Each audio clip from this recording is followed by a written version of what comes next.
नमस्कार दोस्तों, आप सभी का physics by S L. Beniwal YouTube channel पे हार्दिक स्वागत अभिनंदन है।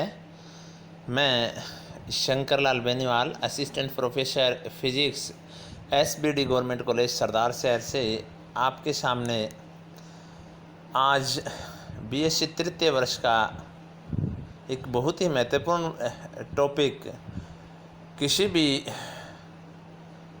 जटिल जाल का टी जाल में रूपांतरण या किसी भी टी जाल का पाई जाल में रूपांतरण तथा पाई जाल का टी जाल में रूपांतरण लेकर उपस्थित हुआ हूँ। आज के हम वीडियो लेक्चर में पढ़ेंगे कि किसी भी नेटवर्क को या किसी भी नेटवर्क को एक नेटवर्क से दूसरे नेटवर्क में किस प्रकार से बदला जा सकता है। तो हमारे पास दो नेटवर्क रहेंगे, एक टी नेटवर्क एंड सेकंड रहेगा पाई नेटवर्क, या आप कह सकते हैं स्टार नेटवर्क एंड सेकंड आप कह सकते हैं डेल्टा नेटवर्क। ओके, तो देखिए इसके लिए आपको क्या करना पड़ता है कि जब भी किसी नेटवर्क को दूसरे नेटवर्क में ट्रांसफ़र करते हैं, यानी उसकी जगह दूसरा नेटवर्क लगाते हैं किसी भी 4 टर्मिनल नेटवर्क में, तो 4 टर्मिनल नेटवर्क में 2 इनपुट टर्मिनल होते हैं और 2 आउटपुट टर्मिनल होते हैं।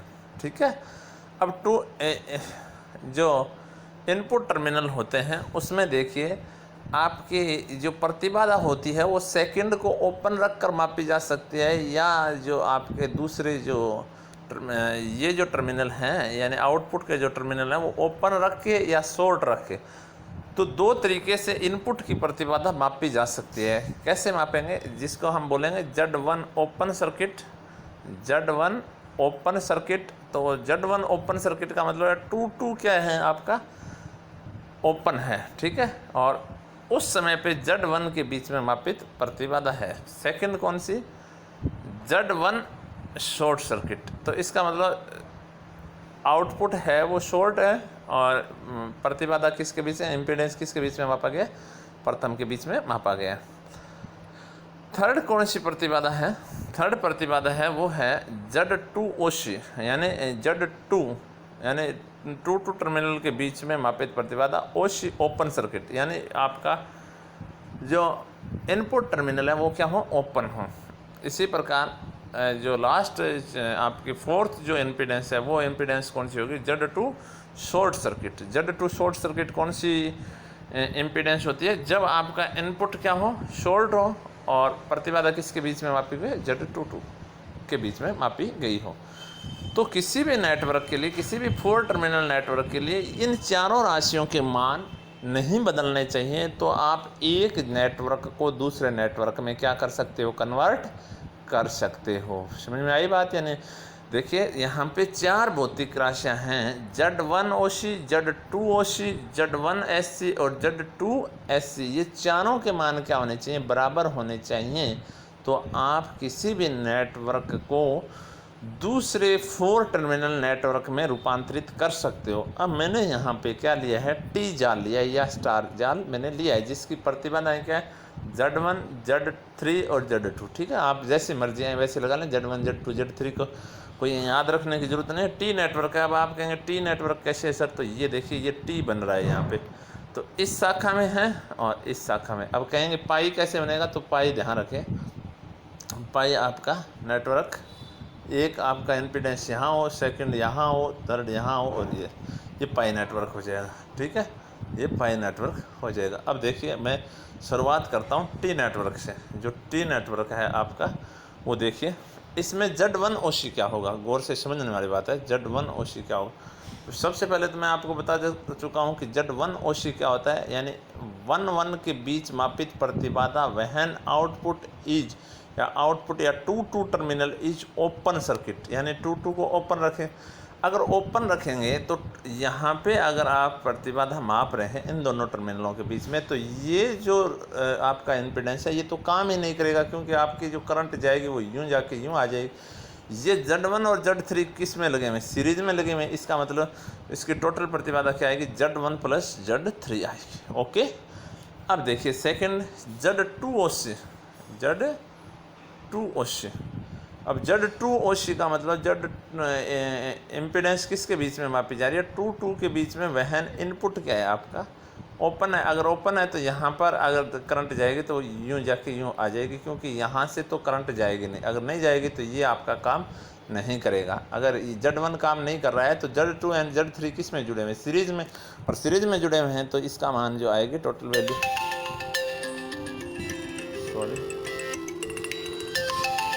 Sorry for disturbance. हाँ जी, देखिए Z2OC जो आएगा वो क्या होगा, 2 के बीच में इम्पीडेंस जब 1 क्या हो आपका ओपन हो। ओके, तो यहाँ पर इसका मान है Z2 + Z3। क्लियर। अब ये दोनों ही नेटवर्कों के बीच में, जब प्रथम मैंने बताया आपको जब 2 ओपन हो तो 1 के बीच में मापित, एंड सेकंड मैंने बताया आपका 1 जब ओपन हो 2 के बीच मापित प्रतिबाधा। ठीक है, तो 2 चीज़ें आप ज्ञात कर चुके हैं। अब तीसरी देखिए, ध्यान से समझना। Z1SC यानी इनपुट इम्पीडेंस वहन output is short circuit, output is short circuit. अब शॉर्ट सर्किट का मतलब ये यहाँ से बंद।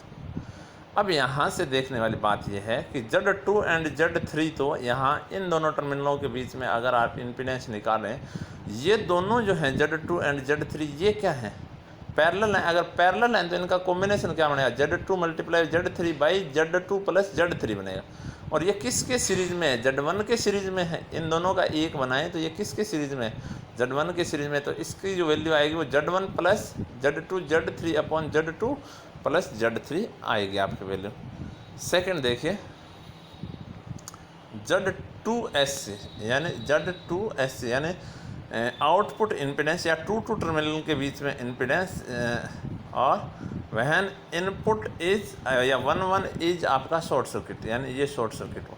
अगर ये शॉर्ट सर्किट है तो Z1 एंड Z3 क्या है आपके पैरेलल में, और Z1 और Z3 पैरेलल में है, तो इसका जो मैग्नीट्यूड होगा या परिणाम जो होगा दोनों का, जो Z1 × Z3/Z1 + Z3 होगा। और ये किसके सीरीज में है, Z2 के, तो प्लस क्या हो जाएगा, Z3 हो जाएगा। तो इसकी वैल्यू जाएगी ये आपके पास 4 समीकरण मिल गए, जो मैं प्रारंभ में बता रहा हूँ। किसी भी 4 टर्मिनल नेटवर्क के लिए इन चारों राशियों के मान क्या होने चाहिए, बराबर होने चाहिए। अब मैं क्या कर रहा हूँ, समीकरण 1 में से 3 घटा रहा हूँ। समीकरण 1 में से 3 अगर घटा दिया जाए तो आपके पास क्या आएगा, Z1OC - Z1SC आएगा। क्लियर बात है। और यहाँ से घटाएंगे तो Z1 तो ख़त्म हो जाएगा, Z3 - Z2 Z3/Z2 + Z3 आ जाएगी वैल्यू। इसको ये आप एलसीएम लेकर अगर आप इसको हल करेंगे, Z1OC - Z1SC, तो ये आपके पास वैल्यू आएगी Z3² + Z3, ये वैल्यू जाएगी। अब देखिए यहाँ पर जो ये वैल्यू जाए, इसमें मैंने डिवाइडेशन Z2 + Z3 किसकी वैल्यू है, Z2 + Z3 किसकी है, Z2OC की है। और उसकी जगह मैंने क्या रख दिया, Z2OC रख दिया। Z2OC रख दिया तो Z3 की जो वैल्यू आई, जो Z3 की वैल्यू आई, तो Z3 की जगह आपकी वैल्यू दूसरे सर्किट की आप क्या लगा सकते हो, जो दूसरा नेटवर्क है उसकी लगा सकते हो, Z2OC Z1OC - Z1SC। बात मतलब समझ में आ रही है ना।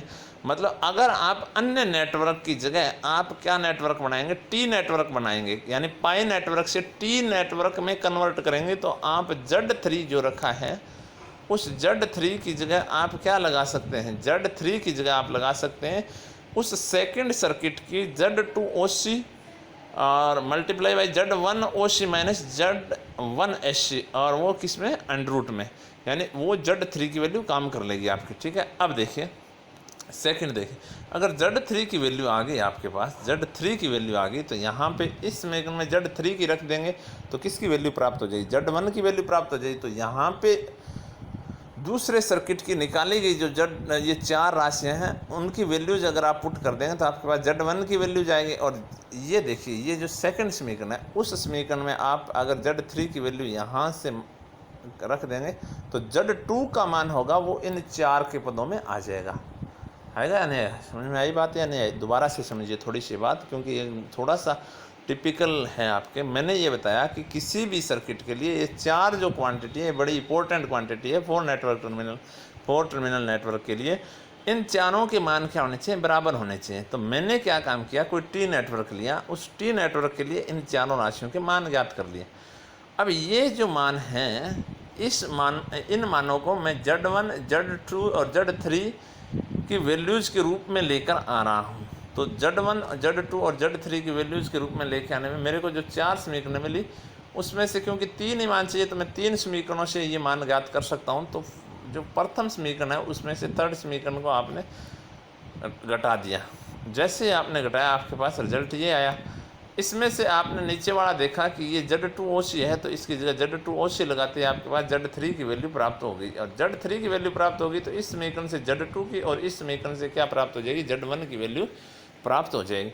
अब आपके पास 3 समीकरण हैं और आपको वैल्यूज़ भी किसी भी नेटवर्क को कौन से नेटवर्क में कन्वर्ट करने के लिए, टी नेटवर्क में, अन्य नेटवर्क को टी नेटवर्क में कन्वर्ट करने के लिए आपको 3 राशियाँ चाहिए, Z1, Z2 एंड Z3। उसकी जगह आप कौन सी राशियाँ लगाएंगे, ये राशियाँ किसके फॉर्म में, Z1OC, Z2OC, Z1SC की फॉर्म में लगा देंगे। ठीक है। अब देखिए अगला, ये देखो मैंने यहाँ निकाल दिया Z1OC पुट करने पे, ये कोई दिक्कत। अब इसी प्रकार पाई नेटवर्क के लिए ये चारों राशियाँ किस प्रकार से डिफाइन होंगी। तो पाई नेटवर्क के लिए देखिए, पाई नेटवर्क लिया मैंने कोई सेकंड नेटवर्क पाई में भी मेरे को 3 चाहिएगा, ZA, ZB और ZC ले लिया। अब इसके मान भी किसके पदों में निकालूंगा, Z1OC, Z2OC, Z1SC और Z2SC के पदों में निकालने का प्रयास करता हूँ। अब देखिए इन चारों भौतिक राशियों को मैं किस प्रकार निकालूंगा। Z1OC मैंने ये बताया है कि Z1OC क्या चीज़ होती है, जब आपका 2 ओपन हो। अगर ये ओपन है तो यहाँ पर देखिए ये दोनों आपके सीरीज में, करंट यूँ जाएगी, परंतु ये दोनों ZB प्लस ZC हैं सीरीज में जो हैं, ये ZA के पैरेलल में भी है। तो ZA के पैरेलल में है तो ये क्या बनेगा, ZA multiply by ZB plus ZC and divided by ZA plus ZB plus ZC बन जाएगा। ओके। अब इसी प्रकार Z2OC निकालेंगे तो ये ओपन रख देंगे आप, ये अगर टर्मिनल दोनों ओपन रख देंगे तो ओपन रखने पे यहाँ पे ये दोनों जो हैं ये क्या हो जाएंगे सीरीज में, ZA प्लस ZB। तो ये एक आपका इम्पीडेंस हो गया। और ये ZC के पैरेलल में है तो ZA plus ZB multiply by क्या आएगा, ZC और अपॉन क्या आ जाए, ZA plus ZB plus ZC। अब देखिए आप Z1S से निकालेंगे, Z1S से निकालेंगे तो आप 2 को क्या करेंगे, शॉर्ट करेंगे। अगर शॉर्ट करेंगे तो करंट आपकी यहाँ जाके यहाँ पे डिवाइड होगी इस जगह, तो यहाँ जाए या यहाँ जाए, तो करंट उसी रास्ते का चुनाव करती है जहाँ रास्ते में प्रतिबाधा क्या हो, कम हो। तो प्रतिबाधा यहाँ शॉर्ट सर्किट है, यहाँ तो प्रतिबाधा है नहीं, तो पूरी करंट आपकी यहाँ से घूम के यहाँ आ जाएगी। इसका मतलब ZC है वो आपका निष्क्रिय हो गया, यानी ZC काम नहीं कर रहा। इसका मतलब ZA एंड ZB जो हैं वो दोनों किस में जुड़े हुए हैं, पैरेलल में जुड़े होंगे। अब पैरेलल में अगर मान देखें दो रजिस्ट्रेशनों का तो ZA ZB अब बाई ZA प्लस ZB आ जाएगा। इसी प्रकार सेकंड जो निकालेंगे Z2SC अगर आप निकालेंगे, Z2SC निकालेंगे तो ये आप क्या कर देंगे, शॉर्ट सर्किट। अगर ये शॉर्ट सर्किट कर दिया तो ZA अब काम में नहीं आ रहा। और ZB एंड ZC क्या है, पैरेलल में, और ZB एंड ZC पैरेलल में है तो ZB ZC by ZB plus ZC। Okay. अब वही तरीका इक्वेशन 1 में से क्या घटा दें, 3 घटा दें। इक्वेशन 1 में से क्या करें, 3 को घटा दिया, और इक्वेशन 1 में से 3 को घटाया तो ये समीकरण मेरे को डायरेक्टली प्राप्त हो गई, कोई दिक्कत नहीं है। यहाँ समीकरण पढ़ी है, इन दोनों में घटाइए और इनको हल करेंगे तो ये रिजल्ट आएगा। ठीक है, ये मैथमेटिक्स कैलकुलेशन है, आप कर सकते हैं। अब देखिए ये जैसे ही आपने घटाया वही तरीका यहाँ रहेगा, Z1OC माइनस Z1SC, और ये रिजल्ट आया। अब आपने Z2OC का क्या कर दिया, मल्टीप्लाई कर दिया, और जैसे आपने मल्टीप्लाई किया तो आपके पास रिजल्ट हुआ ये प्राप्त। Okay, Z2SC। अब देखिए इसमें Z2OC और Z1SC का अगर मल्टीप्लाई करें तो वो रिजल्ट प्राप्त होता है ये। Z2OC और Z1SC का जब मल्टीप्लाई करते हैं तो रिजल्ट ये प्राप्त होता है। अब यहाँ पे देखिए इन दोनों का 5 और 6 का, 6 में 5 का अगर डिवाइड करते हैं ZB का मान प्राप्त हो जाता है। देखो ZB का क्या प्राप्त हुआ, ZB का Z2OC मल्टीप्लाई बाई Z1SC और divide by Z1OC minus Z1SC और मल्टीप्लाई बाई Z2OC। इसी प्रकार से आप ZA एंड ZC के मान ज्ञात कर सकते हैं। किसके पदों में? जो 4 भौतिक राशियां हैं। कौन कौन सी 4 भौतिक राशियां हैं? Z1OC, Z2OC, Z1SC और Z2SC। इन चारों के पदों में पहले मैंने टी जाल के ये तीनों मान ज्ञात कर लिए। इसी प्रकार से मैंने टी नेटवर्क के, पाई नेटवर्क के भी क्या किए? ZA, ZB और ZC के मान किसके पदों में ज्ञात किए? जो 4 जो राशियां हैं आपकी Z1OC, Z2OC, Z1SC, Z2SC के पदों में मैंने ज्ञात किए। अब ये तो था साधारण तरीका भी आप कोई भी नेटवर्क हो उसको टी नेटवर्क में कैसे बदलेंगे, और कोई भी नेटवर्क है उसको पाई नेटवर्क में कैसे बदलेंगे। देखिए बात समझने वाली है यहाँ पे। कोई भी जटिल जाल है, कितना ही कॉम्प्लिकेटेड जाल है, आप उसको टी जाल में कन्वर्ट कर सकते हैं, और कोई भी कॉम्प्लिकेटेड जाल है उसको पाई या डेल्टा जाल में रूपांतरित कर सकते हो। और उसके लिए आपको जो जटिल जाल है उसकी कितनी राशियां, ये 4 राशियां पता होनी चाहिए। ये 4 राशियां आपको पता होनी चाहिए। जैसे ये चारों राशियां पता होंगी, आप सूत्र में मान पुट करें, और मान पुट करने के बाद ZA, ZB और ZC के मान ज्ञात कर लेंगे तो ये आपके पास रिजल्ट आ जाएगा, यानी ये नेटवर्क बन जाएगा आपका। अब इसी प्रकार से यहाँ पे समझने का प्रयास कीजिए। मैंने क्या समझाया है कि आप किसी भी नेटवर्क के लिए 4 ये राशियाँ ज्ञात कीजिए। किसी भी नेटवर्क के लिए 4 राशियाँ ये ज्ञात कर ली। इन राशियों के मान, ये 4 राशियाँ किसी नेटवर्क की है, एनी नेटवर्क की है, एनी नेटवर्क की, ठीक है, ये एनी नेटवर्क की है, और ये आपको पता है 4 राशियाँ। तो आप ये जाल बनाने के लिए आपको 3 भौतिक राशियाँ चाहिए, Z1, Z2 एंड Z3। तो ये जो आपने 4 राशियाँ निकाली है किसी भी नेटवर्क की, वो अगर इनमें से 3 राशियाँ इस सूत्र में पुट करेंगे तो आपको Z3 मिलेगा। तो वो मान आप यहाँ लगा दीजिए। ओके, अब आप क्या काम करें, अगर ये मान आ गया तो फिर आप Z1 और Z2 की समीकरण है उनसे जो मान आएंगे वो यहाँ लगा दीजिए। तो जो आपका कोई भी नेटवर्क था वो किस नेटवर्क में कन्वर्ट हो गया? टी नेटवर्क में। सेम प्रोसीजर ये है कि किसी जटिल जाल में ये चारों प्राचल आप पाई जाल के लिए प्राप्त कीजिए। आप किसके लिए प्राप्त कीजिए? पाई जाल के लिए 4 राशियाँ प्राप्त कीजिए, और इन चारों राशियों के लिए आपको ZA, ZB एंड ZC के मान यहाँ पे जो निकाले गए हैं, वो ZB का मान जैसे ही पुट करेंगे इनके पदों में तो आप यहाँ रख दीजिए, और ZA जो प्राप्त होगा इन चारों राशियों से वो यहाँ रख दीजिए, और ZC प्राप्त होगा वो यहाँ रख दीजिए। तो कोई भी नेटवर्क है वो किस में कन्वर्ट हो जाएगा? पाई नेटवर्क में कन्वर्ट हो जाएगा। तो किसी भी, आज मैंने जो आपको टॉपिक समझाया है, वो जो टॉपिक समझाया है, ये टॉपिक ये है, कोई भी नेटवर्क हो, कैसा भी जटिल जाल हो, कितना भी कॉम्प्लिकेटेड जाल हो आपका, उस जाल को 4 भौतिक राशियों की सहायता से हम T network and pi network में कन्वर्ट कर सकते हैं, या स्टार नेटवर्क या डेल्टा नेटवर्क में कन्वर्ट कर सकते हैं। मैं आशा करता हूँ, हालांकि ये वीडियो थोड़ा कॉम्प्लिकेटेड है समझाने की दृष्टि से, पर फिर भी उम्मीद करता हूँ कि आपके समझ में आया। आप एक बार नहीं 2 बार वीडियो देखें, और ध्यान रखें आज का हमारा बिंदु ये रहा, कोई भी कॉम्प्लिकेटेड नेटवर्क है उसको टी जाल में कैसे कन्वर्ट करते हैं, और किसी भी कॉम्प्लिकेटेड नेटवर्क को पाई जाल में किस प्रकार से कन्वर्ट करते हैं। और अगले वीडियो में मैं लेके आऊँगा टी नेटवर्क को पाई नेटवर्क में किस प्रकार कन्वर्ट करेंगे, और पाई नेटवर्क को टी नेटवर्क में कैसे कन्वर्ट करें। और ये कंपटीशन एग्जाम की दृष्टि से बड़ा ही इंपॉर्टेंट टॉपिक है। लास्ट में मैं आपको इसकी शॉर्ट ट्रिक भी बताऊंगा कि किस प्रकार से इसकी आप मतलब शॉर्ट ट्रिक आजमा के आप कंपटीशन एग्जाम में जो न्यूमेरिकल है उसको किस प्रकार से हल करेंगे। तो एक बार आप अपने हाथ से ज़रूर करके देखें, और मैं आपको PDF ज़रूर सेंड करूँगा व्हाट्सएप में। Okay, thank you very much. आज के लिए इतना ही, धन्यवाद।